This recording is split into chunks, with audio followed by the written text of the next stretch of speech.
Tonight, decades later, a suspect arrested. For 28 years, our teams have worked extremely hard to identify the accused. The break in the case looking into historical sexual assaults near Sarnia. Plus, fighting for their jobs. We need a vehicle and we're not going away quietly. Cami workers rally in Ingersoll outside their shuttered plant. And scarecrows with a different mission. The food bank campaign making sure there's more than just candy to eat this Halloween.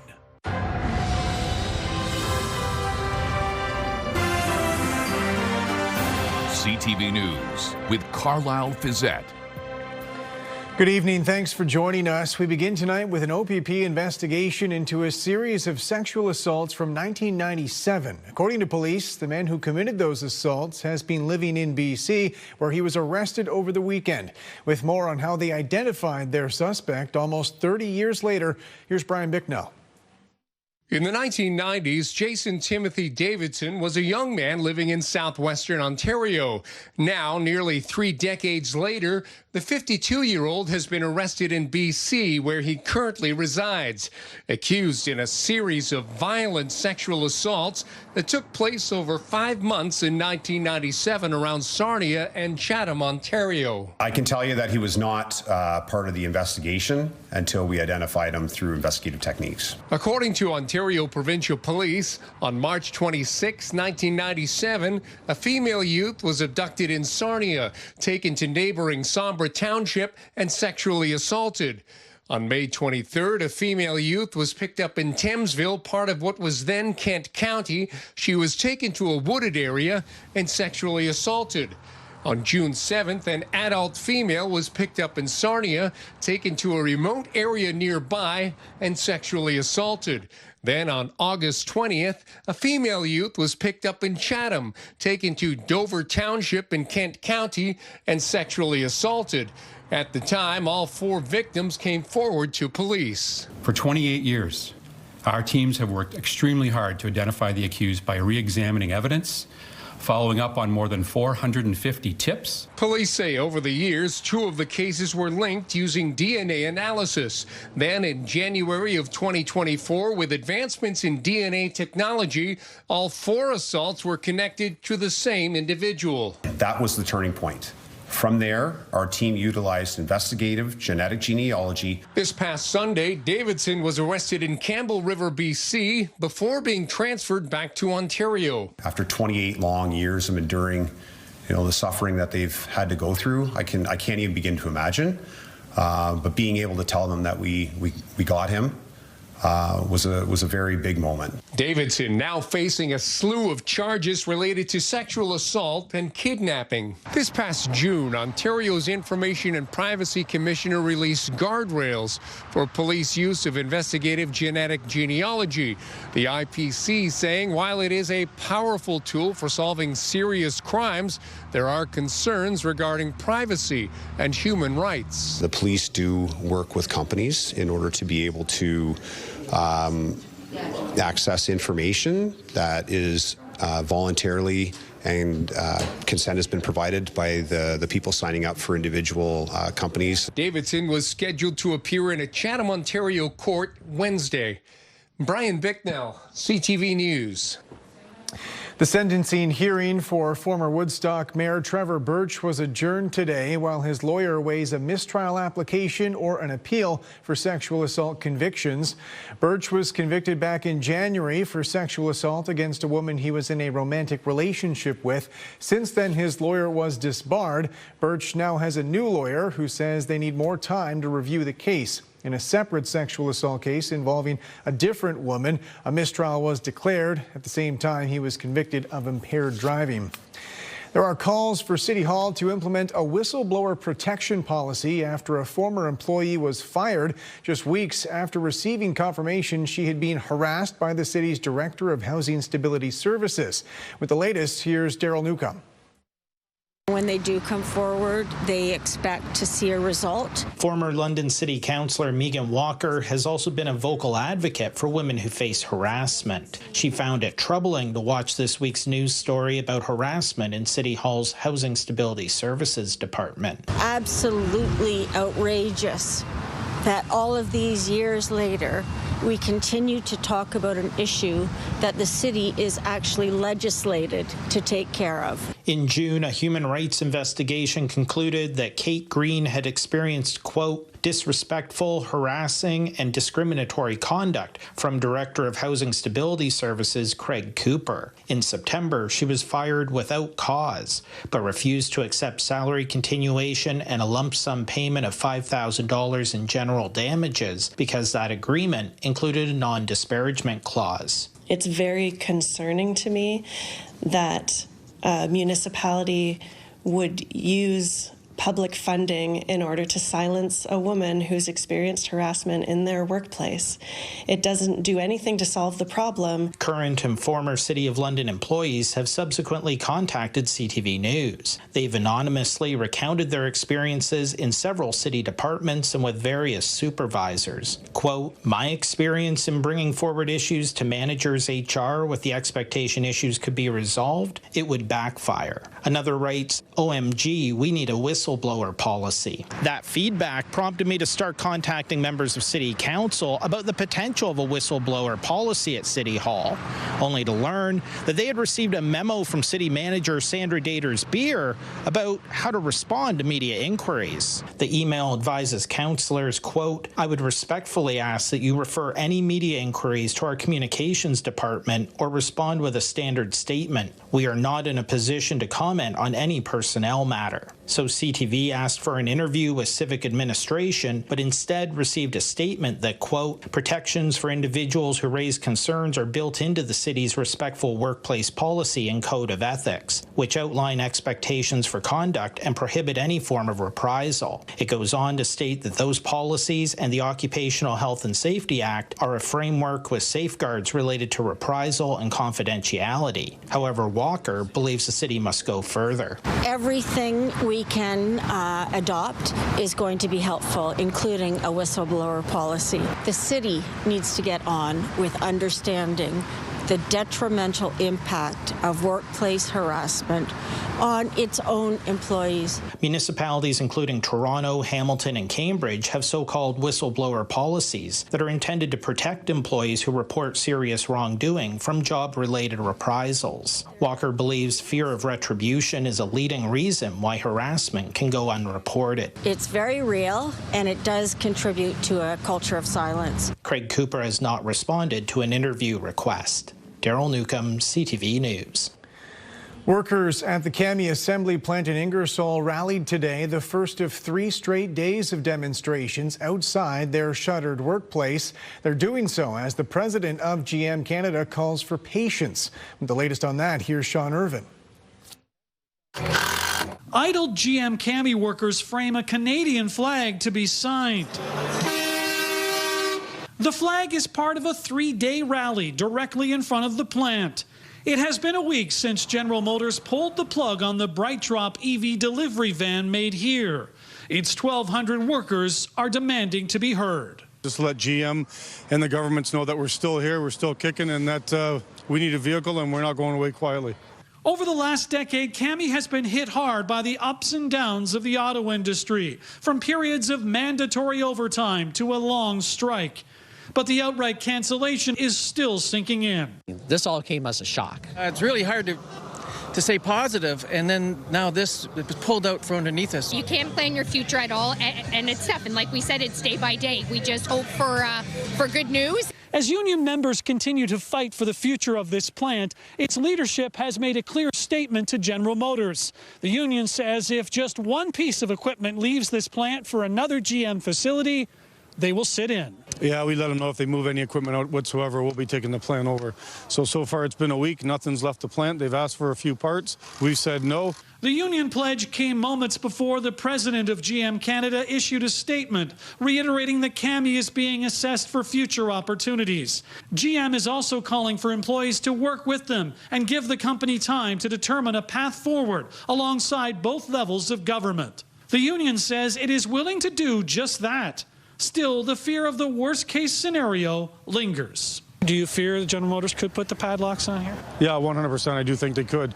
I think it'd be very short-sighted of them.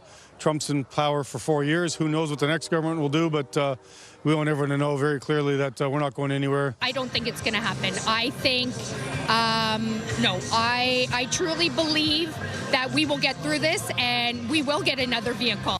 But even in that best-case scenario, the union estimates retooling could take up to 18 months. In Ingersoll, Sean Irvin, CTV News.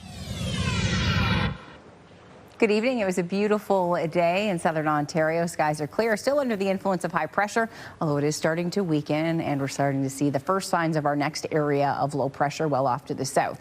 Now, a lot of this that's moving through Ohio right now on the radar is evaporating before it hits the ground, but this area of low pressure as it drives northward will spill some cloud cover across our area overnight, and then periods of rain expected as we head into tomorrow. But we're in the clear this evening, and we will start to see that cloud cover move in as we push through the overnight. Still about 6 degrees by midnight, winds continuing out of the east. The winds will be a factor in the forecast for tomorrow and periods of rain expected. But I have some better news to share with you tonight about Halloween. I'll take you through the extended forecast coming up in just a few minutes. Thanks very much, Julie. The fifth and final person charged in connection to a murder case where the victim's body was found in a barrel pleaded guilty today to manslaughter. With more from the London courthouse, here's Nick Paparella. It was a horrific discovery in July of 2020 when the badly beaten body of 59-year-old Grant Norton was found stuffed in a white plastic barrel along the Thames River near Adelaide Street. The court heard how Norton, a known drug dealer with ties to the mob in Hamilton, was lured to a home off Adelaide by people who intended to tie him up, beat him, and rob him of a large amount of cash. Initially facing a charge of first-degree murder, 33-year-old Wesley Peters, the final person charged in the case, pled guilty in court to the lesser and included offense of manslaughter. His trial was expected to get underway in January. In the agreed statement of facts, the court heard that while in custody, Peters wanted to confess. "I need to clear my conscience. I can't live with this anymore." It goes on to say that during the beating that Norton endured for hours, Peters pistol whipped him. Mr. Peters continued to assault Mr. Norton with a weapon. A post-mortem concluded that Norton died from blunt force trauma to the head and 2 stab wounds to the chest. Peters said he was taking orders from the so-called ringleader in the killing, Ashley Bourget. Also known as Big Ashley, she has already been convicted of first-degree murder in the death of Norton and is still awaiting sentencing. The court heard that he was told to get rid of that piece of for drug money. 3 others have already been sentenced for their part in the murder. In a joint submission, the Crown and the defense are asking that Peters receive an 18-year prison sentence, with credit for time already served. Justice Bruce Thomas is expected to hand down his decision on February 6th. Nick Paparella, CTV News. A plea for answers tonight from the people who knew Robert Sykes. The 49-year-old disappeared earlier this month from Simcoe, and weeks later his remains were found in Haldimand County. With the latest on that investigation, here's Hannah Schmidt. Anytime Rob and I would come for a drink, this is always the table that we sat at. The investigation into the disappearance of Robert Sykes began nearly 3 weeks ago when police first asked for help finding the 49-year-old when he was reported missing. We hung out all the time. He loved my kids. We'd go out and have coffee. We'd sit down and talk. I'd let him cry on my shoulder. Ontario Provincial Police say remains were found in a wooded area just west of Caledonia near Highway 6 on October 16th. A post-mortem confirmed the remains belonged to Sykes. He was last seen on Head Street South in Simcoe on October 4th. Rob texted me the Saturday before all this happened and asked me to hang out I was with my kids, and I told him I couldn't hang out at that time. All he kept texting me was, hey, I love you, bro. I love you, bro. All I did was cry all day, and like I couldn't do it. I was rough shape.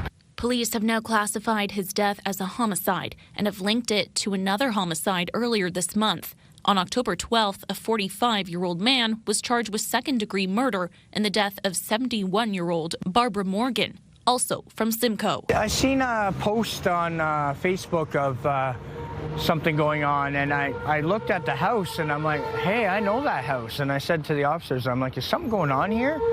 And they said, yeah, there's a homicide going on. And I said, wow, my buddy lives here. Police believe Sykes' disappearance was likely connected to the death of Morgan.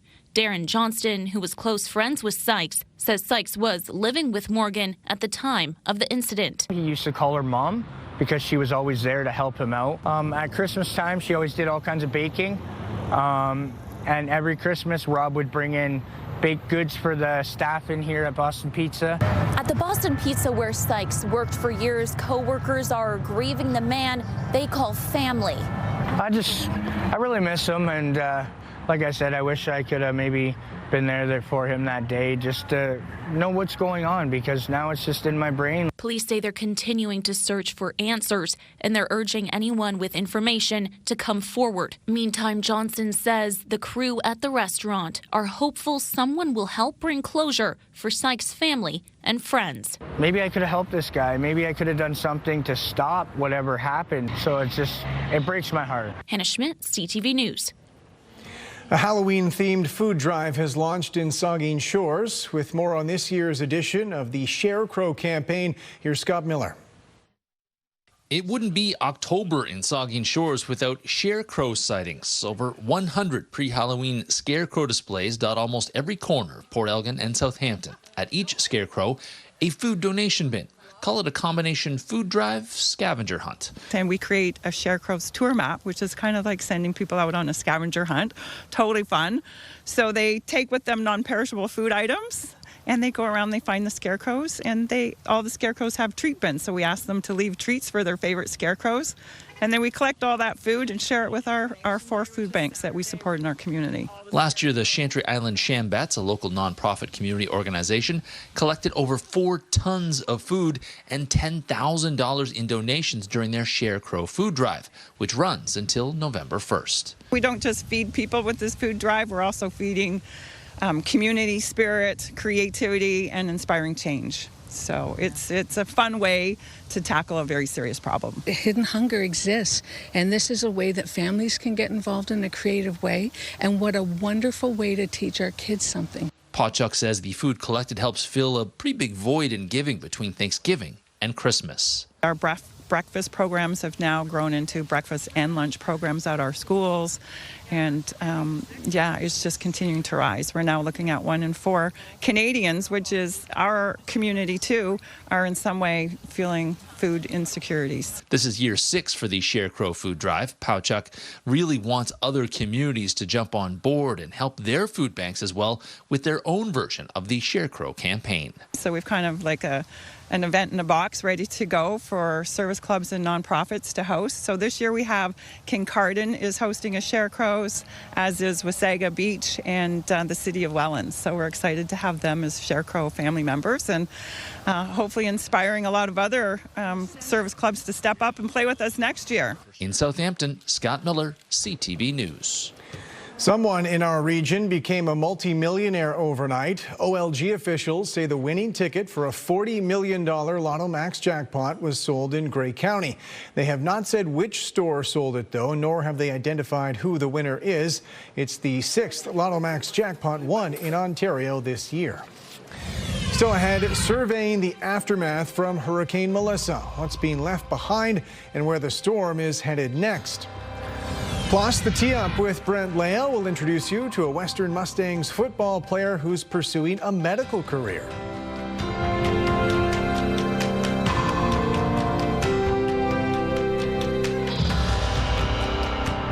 Download the CTV News app and stay on top of local stories as they unfold. We begin tonight with Ontario's Customize your feed and watch live wherever you are. CTVLondon.ca, your home for news.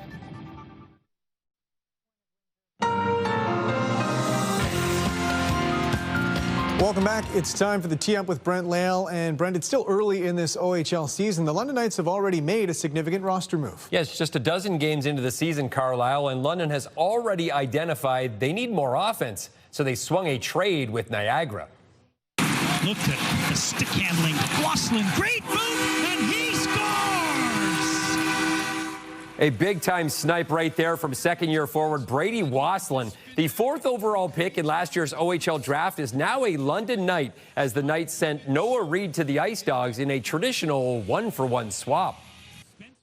I think it was a good fit for both clubs, to be honest with you. I think they were looking for, a player like Noah that brings a little bit more compete, harder in the corners, drives the nets more. We've had a little bit of difficulty scoring goals, and I think that Brady kind of brings that to us. And this week, the London Knights, along with Canada Life Place, have announced that Team Canada will play an exhibition game against Sweden in London on December 20th ahead of the World Juniors.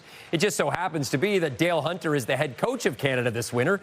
He said he's already been scouting potential junior players while juggling his coaching duties with London.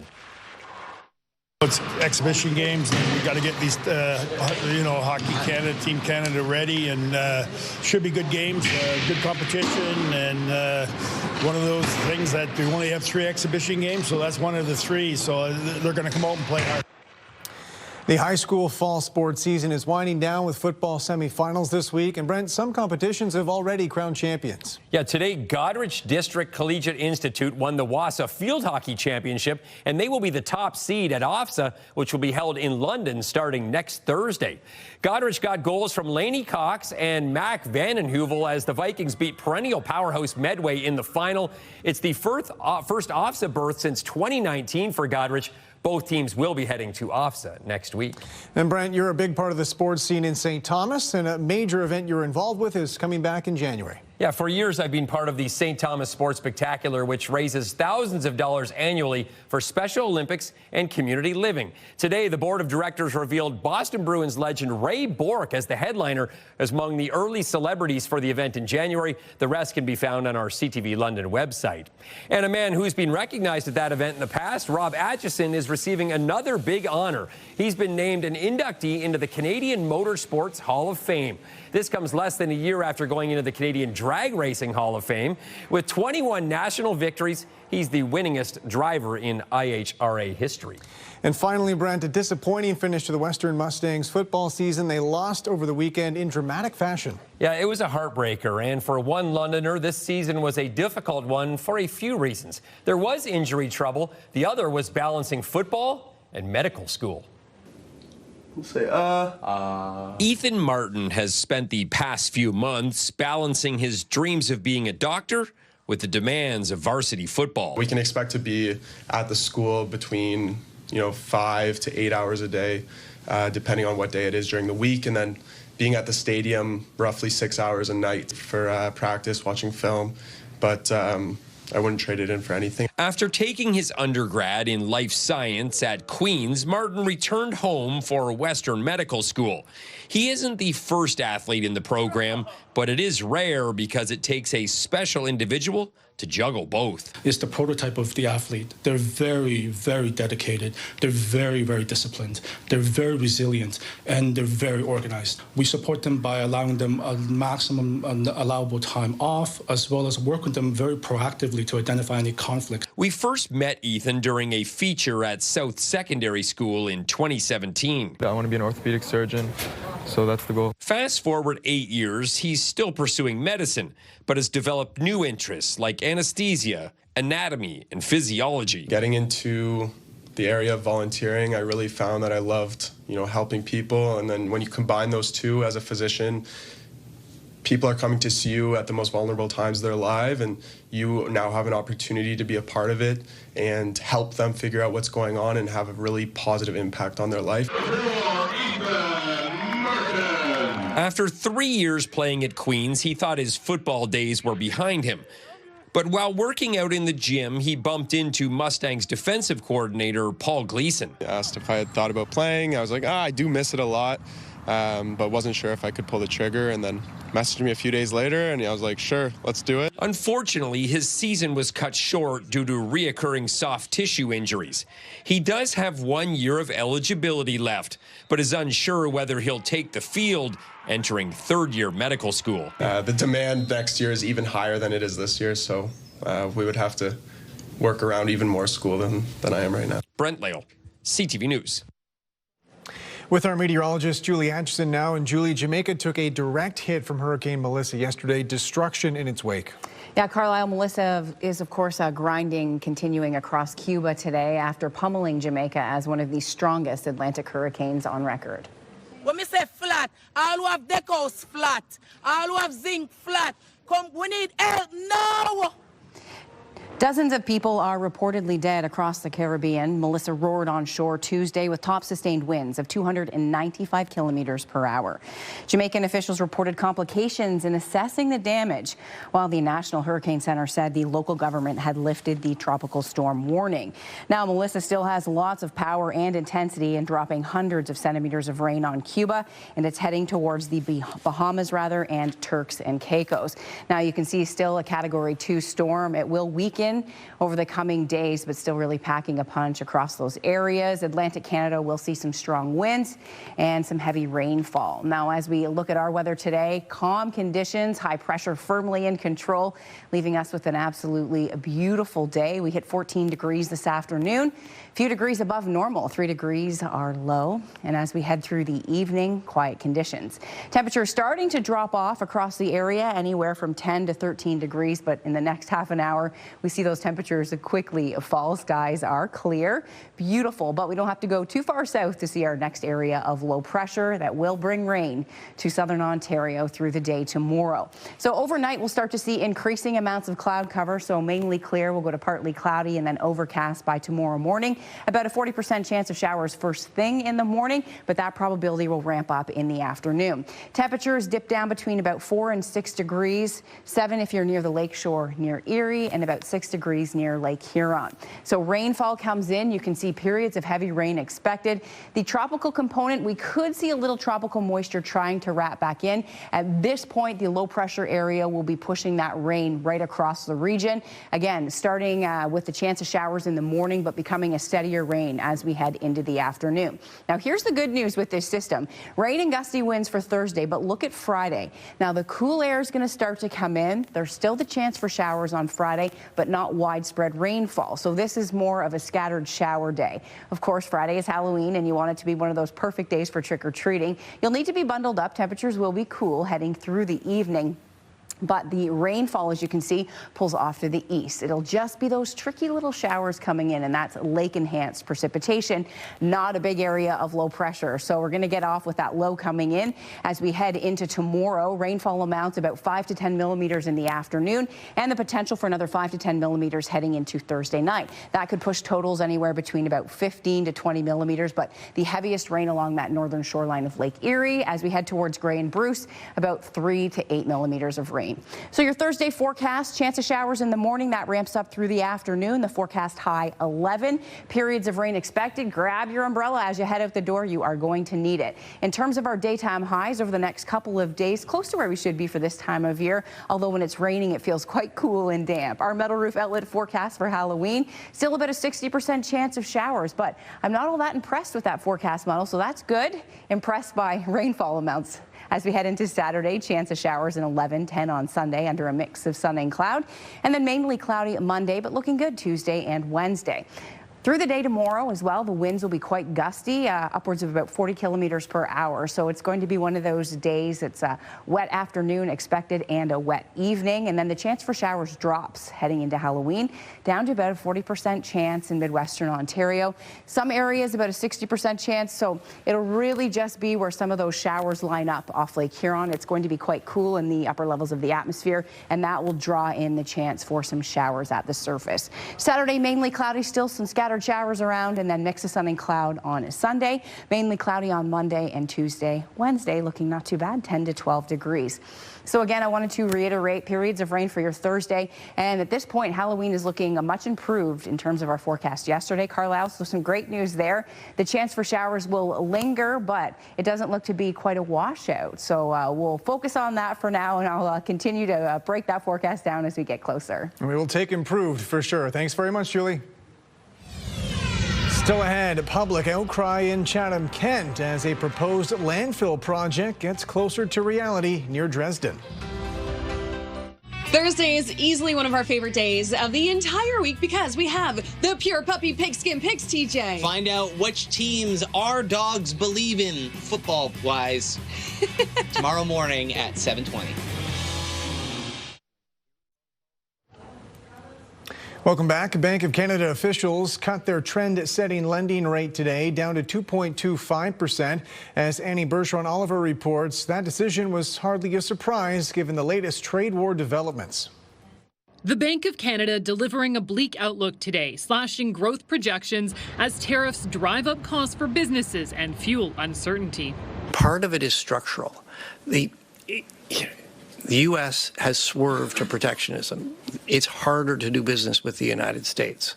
That has destroyed some of the capacity in this country. The bank is projecting Canada will narrowly avoid a recession, with growth just 0.75% for the second half of 2025, and the economy overall 1.5% smaller by the end of 2026 than initially forecast. To help ease the trade shock, the central bank has cut rates to 2.25%. There's nothing to cheer about here. I think we're lowering interest rates because the economy is under immense strain. For now, the bank suggests it's done lowering rates as long as its growth forecasts don't change and inflation remains around 2%. But with unpredictable trade policies south of the border, experts say change can happen fast. If U.S. policy stays where it is, then we can have a little more confidence in these kind of projections. But of course, the president can wake up on the wrong side of the bed and suddenly Canada's in a recession. Macklem acknowledges that there's not much more the bank can do to put Canada's economy back on a better growth trajectory. That's why experts say the funding and policies in next week's budget will be scrutinized even closer. Annie Bergeron-Oliver, CTV News, Ottawa. Discount retailer Zellers is making another comeback, relaunching a store in an Edmonton mall tomorrow. Officials say this is the first of a multi-phase rollout, and by the spring, Zellers will start announcing other new locations across the country. They say they're focused on selling affordable family products featuring clothing, home goods, and luggage, while ditching past Zellers categories like toys and pharmaceuticals. American tech giant NVIDIA has made history as the first company to reach a $5 trillion market value. The chipmaker has surged in value thanks largely to the global artificial intelligence boom. NVIDIA's shares have climbed 12-fold since ChatGPT launched in 2022.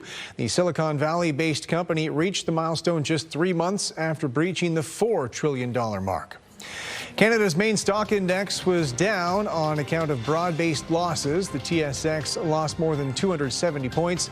In New York, the Dow fell 74. The Nasdaq was up 130. The Canadian dollar climbed more than 1/5 cent.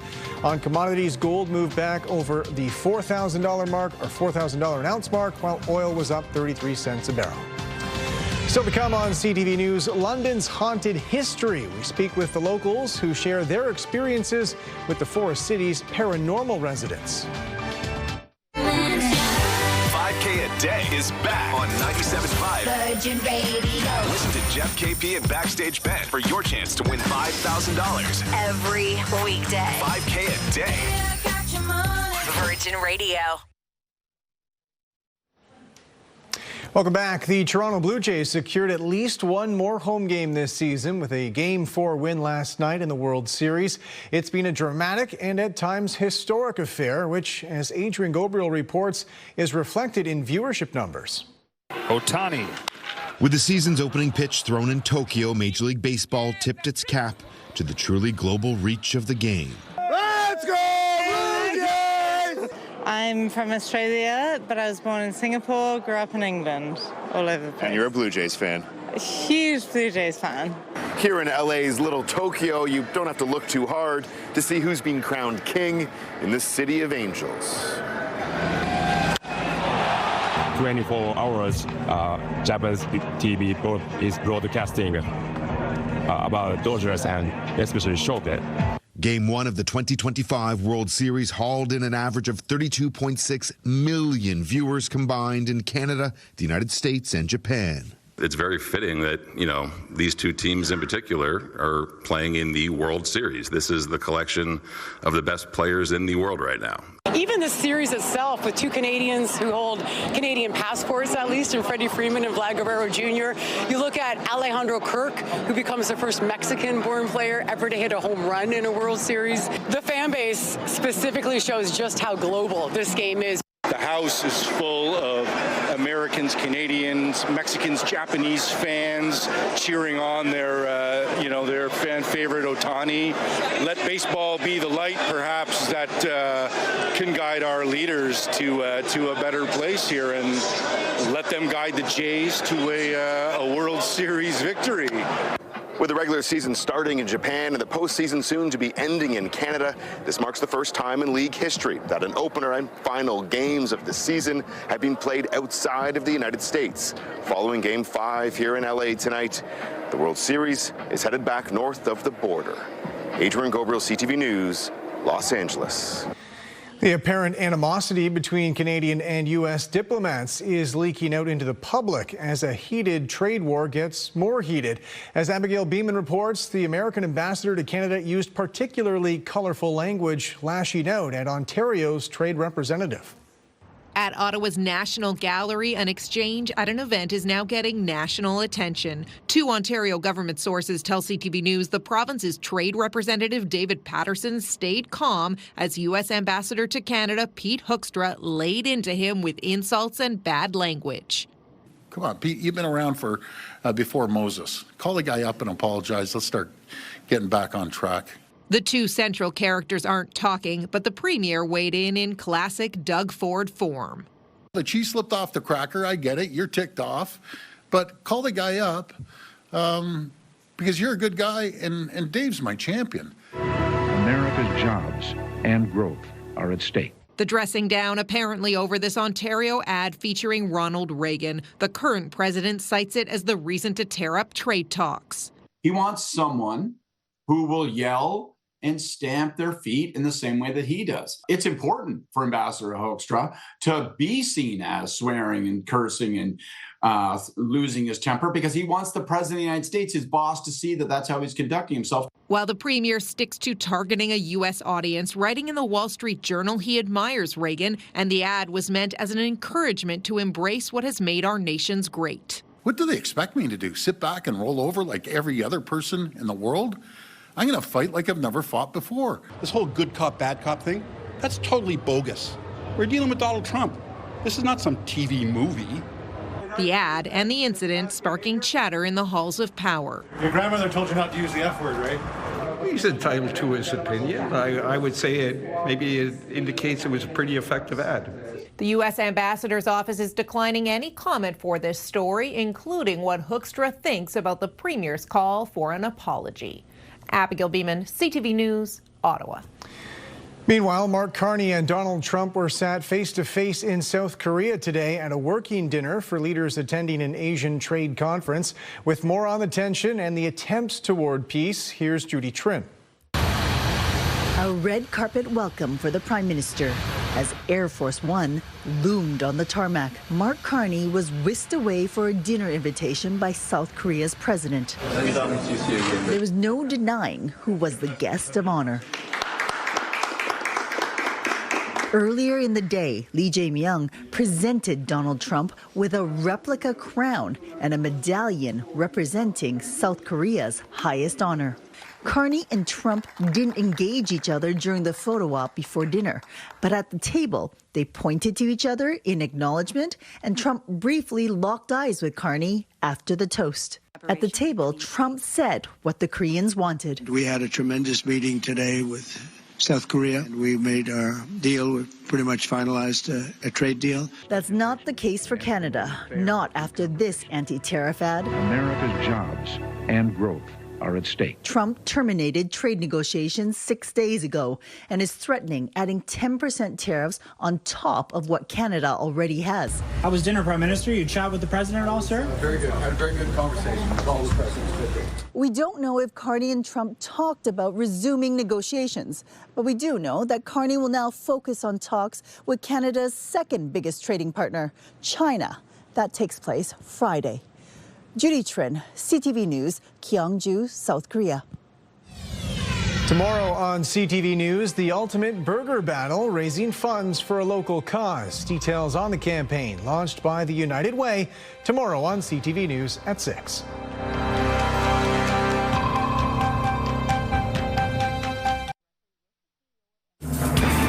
Tonight's spooky shout out to Ron Harway. Thank you for taking the time to send this photograph in. Partly cloudy overnight and rain moving in Thursday afternoon.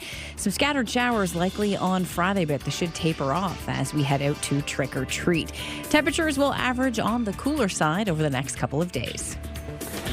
A federal agency will not weigh in on the controversial Dresden landfill development. Officials with the Impact Assessment Agency of Canada say they will not carry out an environmental assessment of the site, turning down a request from residents.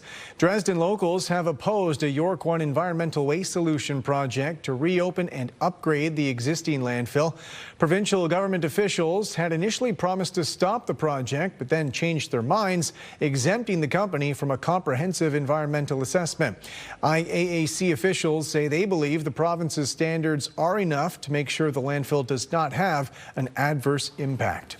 Officials with the Toronto-based company refused an interview request, instead issuing a statement which reads in part, "This outcome affirms what we have said from the beginning. This is not a new landfill, but an existing provincially regulated site, modernized to handle non-hazardous construction and demolition materials safely and sustainably." We were made to understand this wasn't coming out to November 20th. And I'd been working with Walpole Island, who was going to submit their answer to all of this. And they never got a chance to put their 2 cents in. A long vacant industrial site in Chatham will soon be transformed. It used to be home to hundreds of automotive jobs. Chris Campbell has more on the future conversion into an indoor sports complex. For years, the massive Navistar property sat empty, a reminder of Chatham's industrial past. Now it's being reimagined as a place for play, a new indoor multi-sports complex called the CK Flexplex. Things just happened to line up, the star aligned, and here we are. Owner Philip Ong says phase 1 of the project will open early next year, offering space for indoor soccer, volleyball, basketball, and other recreational activities, with plans to expand across the property between now and 2028. Any sport that you can think of, we will have it here. So if you have any idea for the sport for your group that I haven't thought about, please get in touch and we will make it happen. We've been wanting to do this for a while. We were looking at a project over in the Bear Line Park, and now we don't have to look at that. We can focus on this and have somebody else running it. It's more efficient that way. The sprawling site was once home to a truck factory and employed upwards of 1,200 people, officially closing in 2011. It's all environment cleaned up and it's ready to go. So shovel, basically we call it shovel ready, with all the services around the whole property, Kyle Drive, Richmond Street, and Merritt Avenue. So it's time. Officials say there isn't another indoor sports complex like this anywhere in between Windsor and London. It's a really exciting development for the community. To see the tennis dome open just a short while ago and to see another recreational amenity in the community, it's really important, and we're seeing growth in Chatham-Kent. We've seen a lot of interest in recreational infrastructure, and it's fantastic to see private partners step up and look to develop something that's going to be a really important aspect of attraction and retention in our community. Developers hope the first athletes will be taking to the courts and fields in January 2026, marking a new chapter for a landmark property with deep roots in Chatham's history. It is very exciting. In Chatham, Chris Campbell, CTV News.